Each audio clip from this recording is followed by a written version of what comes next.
Have you ever found yourself visiting friends and family less often as you get older? Maybe you used to be the life of the party, attending every gathering, staying connected with a wide circle of acquaintances, and always making an effort to check in. But over time, something shifts. The idea of going out doesn't feel as appealing, and those casual visits start to feel more like obligations than genuine connections. And guess what? That's completely okay. Aging brings wisdom, but it also brings changes, physically, emotionally, and socially. You might notice that your energy isn't what it used to be. A trip across town that once felt effortless now requires more thought and planning. The hustle and bustle of social gatherings, which once brought excitement, might now feel overwhelming or draining. It's not that you no longer care about people, it's just that your priorities have evolved. You start choosing where to spend your time more intentionally, seeking meaningful moments rather than casual interactions. You're not alone in feeling this way. Many older adults experience the same shift but struggle to put it into words. They may feel guilty for turning down invitations or worry that others will misinterpret their choices. But here's the truth. Choosing how and with whom to spend your time isn't about isolating yourself. It's about valuing yourself. It's about recognizing that socializing should bring joy, not exhaustion. In this video, we're going to explore 7 key reasons why many people visit others less frequently as they age. These insights will help you understand your own feelings and, hopefully, ease any doubts you may have about your choices. Most importantly, they will empower you to embrace this phase of life with confidence, knowing that your time, comfort, and well-being come first. So, grab a cup of tea, settle into your favorite chair, and let's dive into these 6 honest reasons together. You might just find that you relate to more of them than you expected. Chapter 1: Prioritizing Meaningful Interactions. As we journey through life, we gradually come to understand that our time and energy are among our most valuable resources. When we were younger, we may have thrived in large social circles, attending countless gatherings and making an effort to stay connected with as many people as possible. But as we age, a shift occurs, one that is not about withdrawing from society but rather about refining the way we invest in relationships. This shift is natural. As physical energy declines, we become more selective about how we spend our days. The idea of driving long distances, sitting through lengthy conversations, or engaging in surface-level small talk no longer holds the same appeal. Instead, we start asking ourselves, who truly enriches my life? Who makes me feel seen, heard, and valued? These questions guide us toward prioritizing interactions that are meaningful and fulfilling rather than those driven by obligation or routine. Take, for example, Margaret, a retired teacher who once had an extensive social calendar. She would meet former colleagues for lunch, attend book clubs, and visit distant relatives regularly. But over time, she noticed that some of these interactions left her feeling drained rather than uplifted. The conversations felt repetitive, the gatherings felt obligatory, and she found herself longing for more depth in her connections. When she started choosing to spend time with the people who truly mattered, her lifelong friends, her children, and a few trusted neighbors, her social life became richer, not poorer. She no longer measured her relationships by frequency, but by the joy they brought her. The truth is, the depth of our connections matters far more than their quantity. Some of the strongest bonds don't require constant visits or daily phone calls. Instead, they thrive on understanding, shared experiences, and mutual respect. When you prioritize meaningful interactions, you begin to experience socializing as a source of warmth and joy rather than a draining task on your to-do list. If you've ever hesitated before saying yes to an invitation, wondering whether it will be worth the energy it takes, know that you are not alone. It's perfectly okay to choose quality over quantity in relationships. In fact, it's one of the greatest gifts of aging, the ability to recognize what truly adds value to your life and to act accordingly. So, the next time you find yourself contemplating a visit, pause and ask yourself, is this an interaction that will nourish my spirit? Does this person appreciate and respect my presence? If the answer is yes, then go ahead and enjoy the connection. But if not, allow yourself the grace to say no without guilt. After all, your time and energy deserve to be spent wisely, in ways that bring you peace and fulfillment. Chapter 2. Avoiding stress and unnecessary drama. As we grow older, we begin to see life with more clarity. We understand that not every social interaction is worth our time, and not every relationship deserves our emotional investment. In our younger years, we may have tolerated unnecessary drama, whether it was family disagreements, workplace conflicts, or friends who seemed to thrive on negativity. But with age comes the wisdom to protect our peace and prioritize our well-being over social obligations. One of the biggest realizations is that not all relationships are nurturing. Some people bring joy, laughter, and a sense of belonging, while others drain our energy with constant complaints, criticism, or unresolved conflicts. As we get older, we recognize that maintaining relationships out of guilt or habit is not a healthy way to live. Instead, we choose to engage with those who respect us, appreciate our presence, and contribute positively to our lives. Take the story of Eleanor, a retired nurse who used to visit certain relatives every weekend, despite knowing that the visits often led to arguments and emotional exhaustion. She would leave feeling frustrated and unappreciated, yet she continued out of a sense of duty. One day, she decided to step back and set boundaries. She realized that protecting her peace didn't mean she didn't love her family. It meant she valued herself enough to avoid unnecessary stress. From that point on, she chose to spend more time with people who uplifted her rather than those who drained her spirit. This is not about cutting people out of your life recklessly. It's about recognizing when a relationship is more harmful than beneficial. It's about choosing to invest your time and energy into interactions that bring positivity rather than stress. Some people may misunderstand this shift and label it as selfishness, but in reality, it is an act of self-care and emotional maturity. If you've ever found yourself dreading a visit or leaving a social gathering feeling worse than before, take a moment to reflect. Ask yourself, is this relationship adding to my life, or is it taking away from my peace of mind? If it's the latter, you have every right to step back. Setting boundaries doesn't mean you don't care.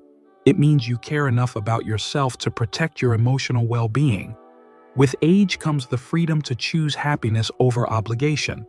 The relationships that truly matter will thrive even without constant visits. And the people who respect you will never expect you to endure stress just to maintain a connection. In the end, the most important thing is to cultivate an environment that nurtures peace, joy, and fulfillment in your life.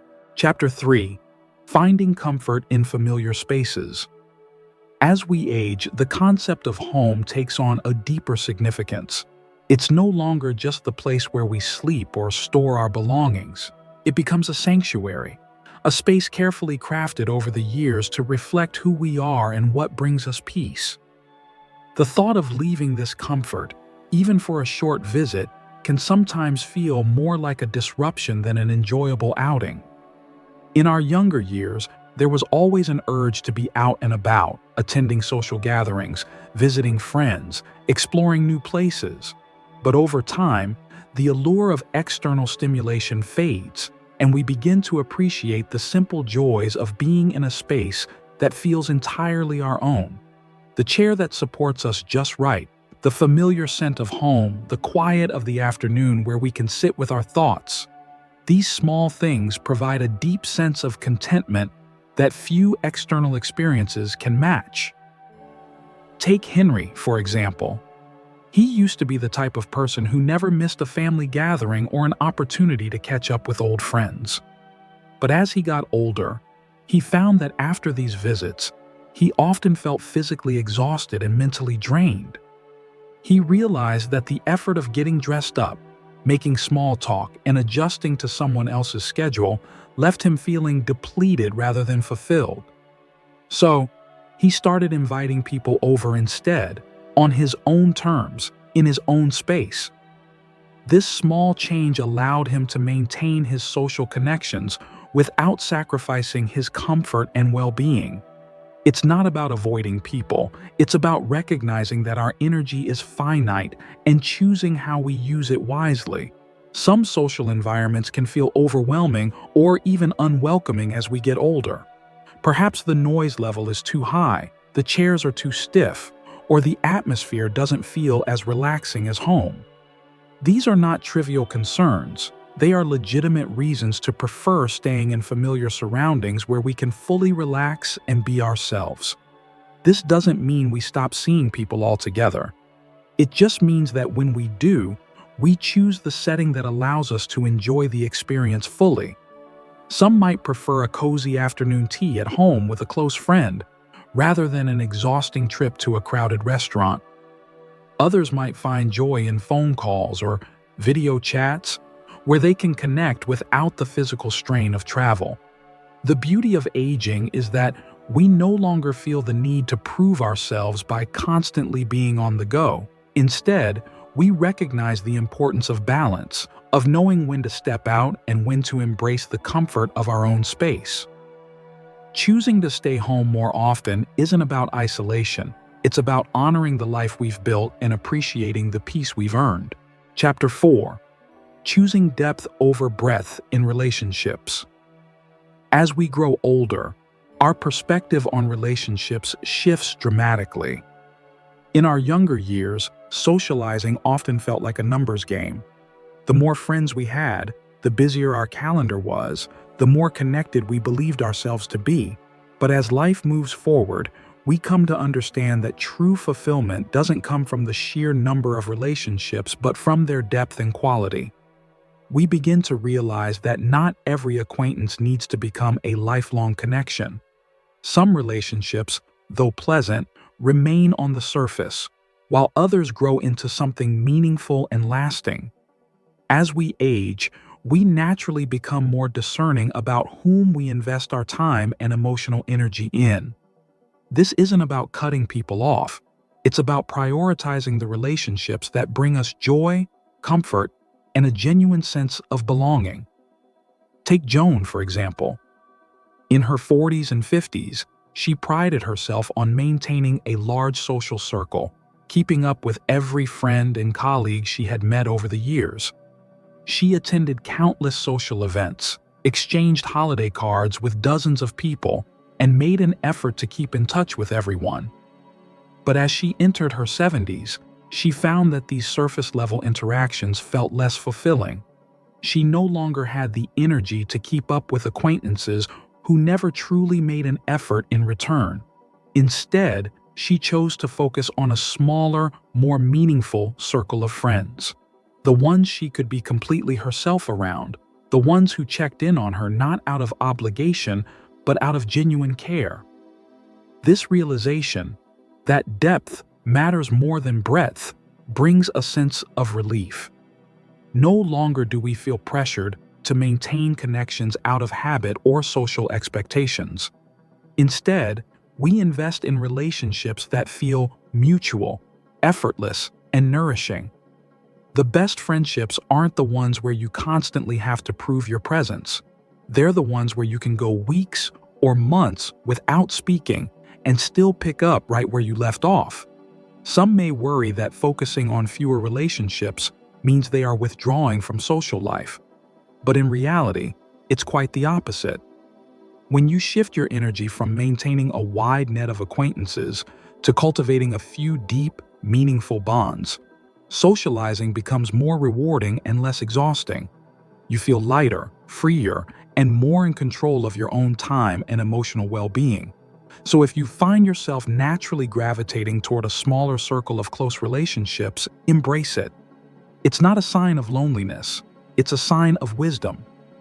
Prioritizing depth over breadth allows you to focus on what truly matters: genuine companionship, mutual understanding, and relationships that stand the test of time. Chapter 5. A shift in priorities and self-reflection. Aging is not just about growing older, it's about growing wiser. As we move through different stages of life, our priorities naturally shift, and we begin to see things from a new perspective.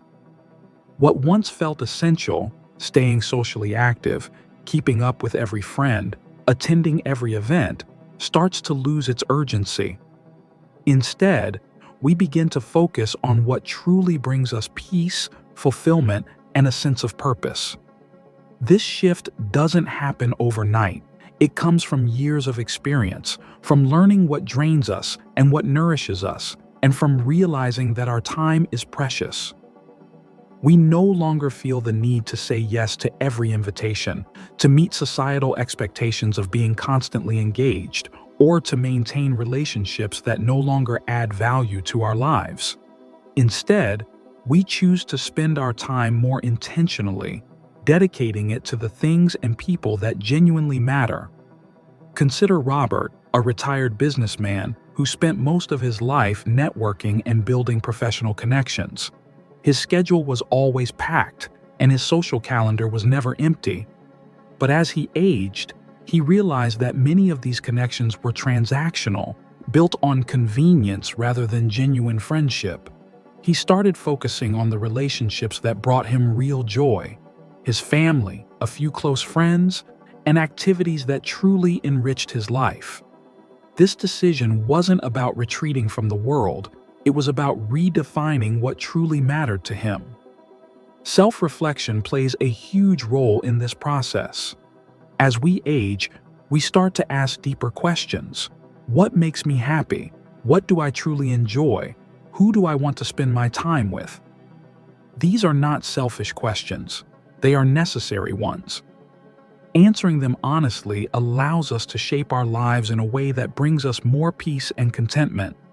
For some, this shift in priorities means spending more time on hobbies and passions they never had time for before: reading, gardening, traveling, or simply enjoying quiet mornings with a cup of tea. For others, it means focusing on their health, spirituality, or personal growth. It might also mean learning to embrace solitude, not as loneliness, but as a form of self-care and renewal.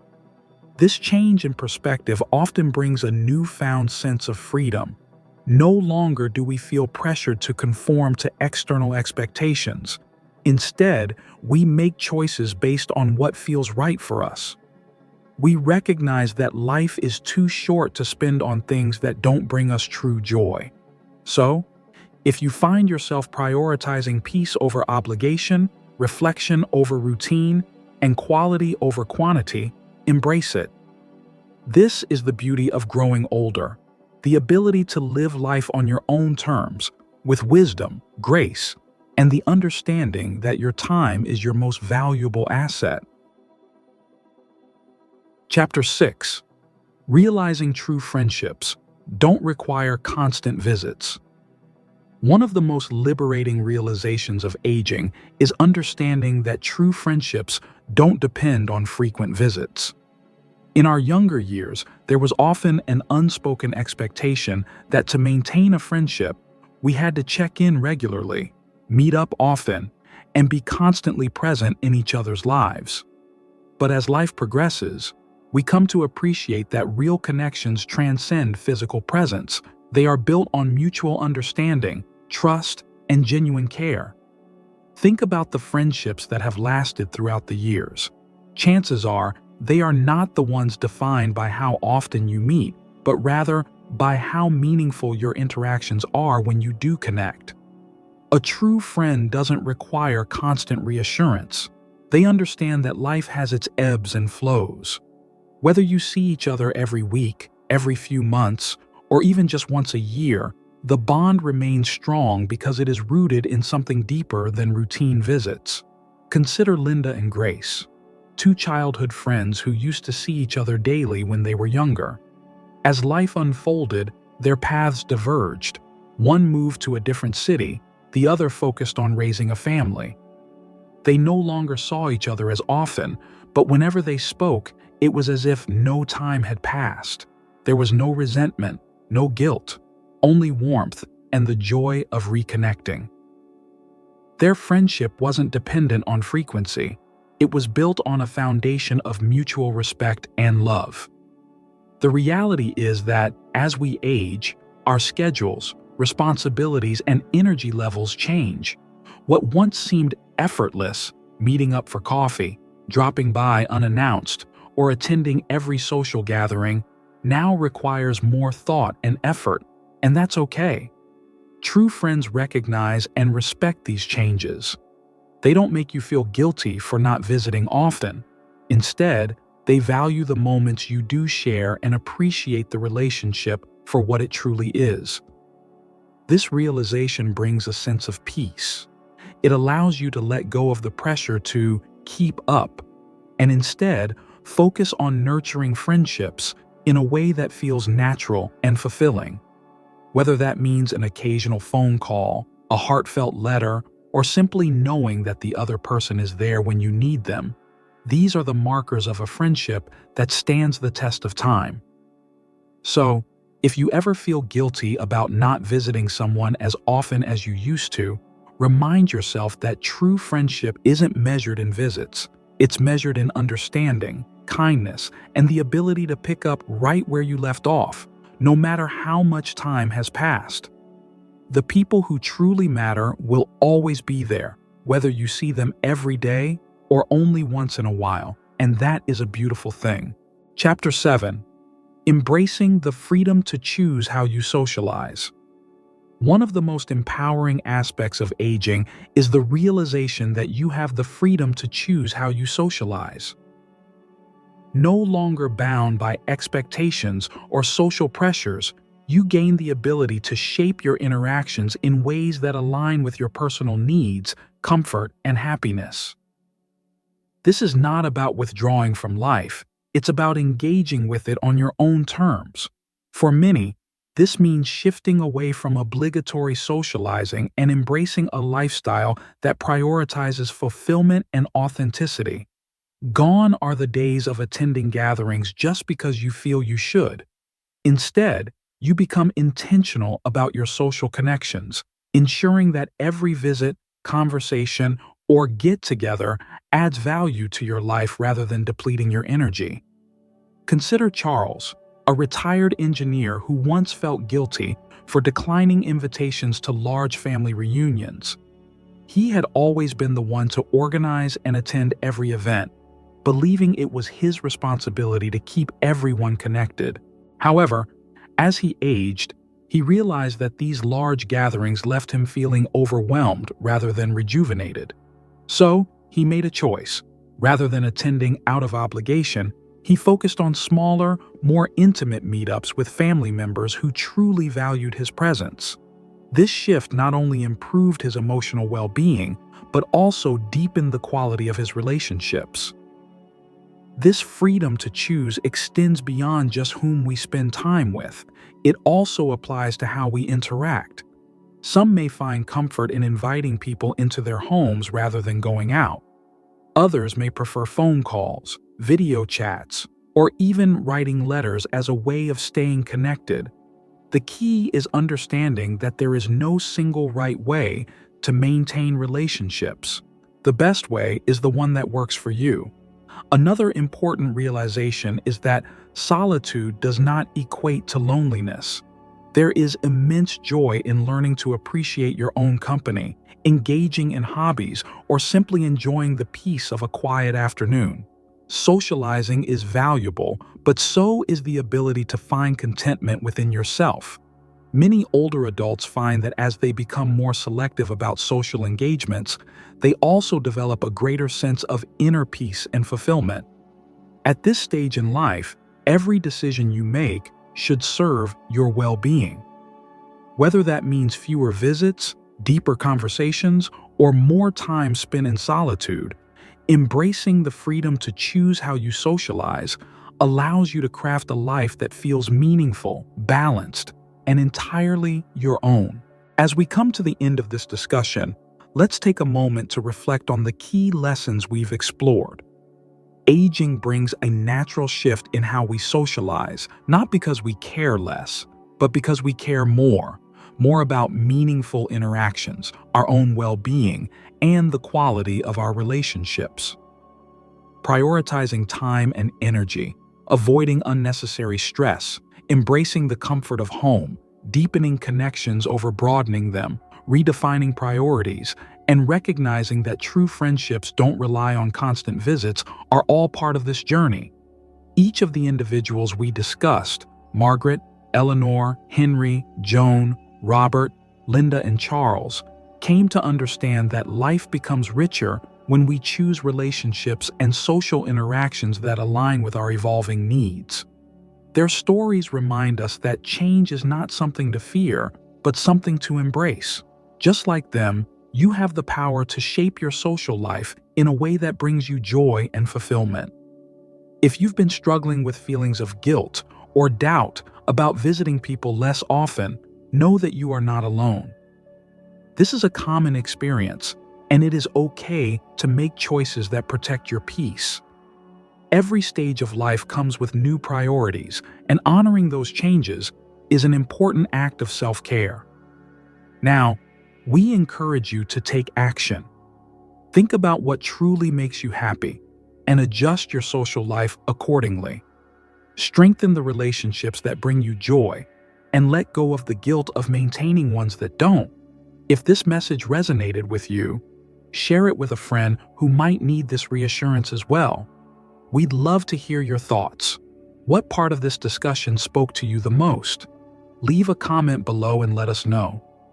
And if you found this video helpful, don't forget to like, subscribe, and turn on notifications so you never miss future insights that help you live a more intentional and fulfilling life. Thank you for being here with us.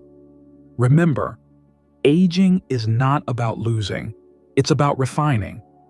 Choose wisely, live fully, and embrace the beauty of this stage in life. We'll see you in the next video.